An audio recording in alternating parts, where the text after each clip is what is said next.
The syntax of nothing. What remains when nothing is left to look. Ray Lalonde. To Kevin, this book wouldn't exist without your constant feedback. Preface.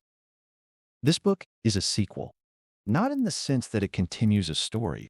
There are no characters, no plot, no thread left dangling at the end of the previous volume, waiting to be picked up here. But it does continue an argument, and it assumes you have either encountered that argument before or are willing to meet it fresh in the pages that follow. The first book, The Codex, made a single claim, carefully, that the relationship between whatever the universe actually is and whatever we experience of it is not the relationship between a thing and a description of that thing. It is the relationship between a substrate and a render, between what is there and what a sufficiently complex system produces when it processes what is there. The experience of the world is real. The world as experienced is not the same thing as the world as it is, and the gap between them, the gap the Codex occupies, is not a philosophical curiosity. It is the most important structural fact about the situation we are in. This book takes that claim and walks it into physics. Not to validate it with scientific authority, the argument does not need that, and physics does not work that way. But because physics, over the last century, has been arriving at the same edge from the inside, the measurement problem, the timeless universe, the holographic principle, the fine-tuning of constants, the observer that every interpretation of quantum mechanics requires and none can fully define.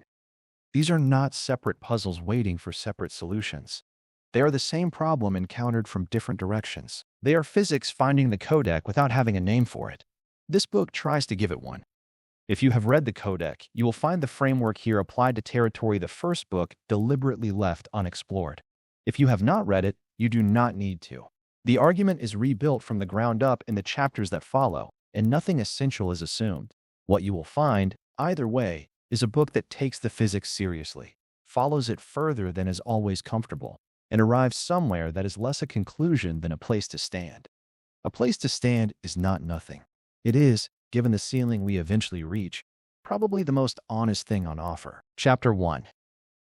What you think seeing is. There is a room. It is my room. There is a computer on the desk. I can see it.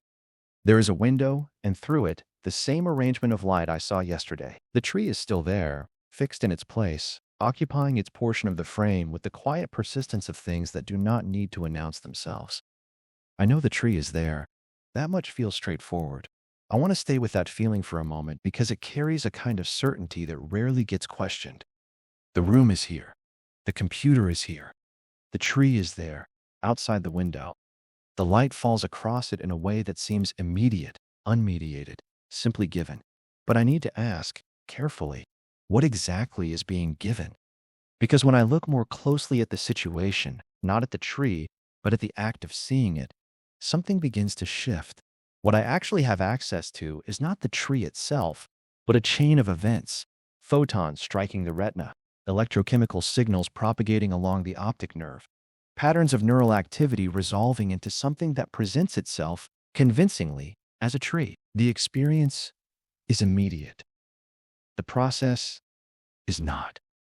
And at no point in that process, not in the light, not in the retina, not in the firing neurons, is there anything that resembles what I am seeing. There is no bark, no leaves, no shape against the sky. There is only a transformation, carried out with extraordinary reliability, that produces an output I experience as a world. The tree, as I know it, is the output. Whatever exists outside that process, whatever is generating the signals that make this experience possible, is something I have never encountered directly.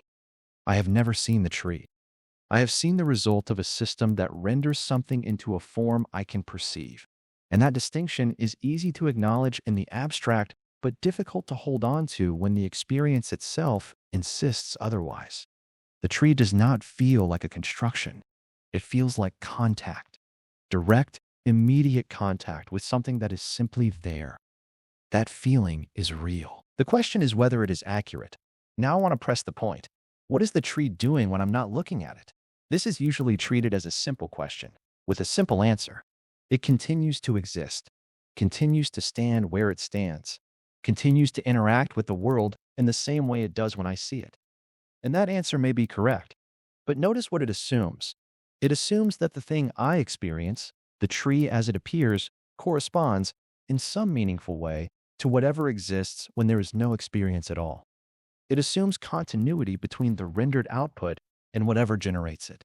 And that assumption becomes harder to defend the more carefully you examine the mechanism. So I want to ask the harder version of the question. What is anything doing in the complete absence of observation?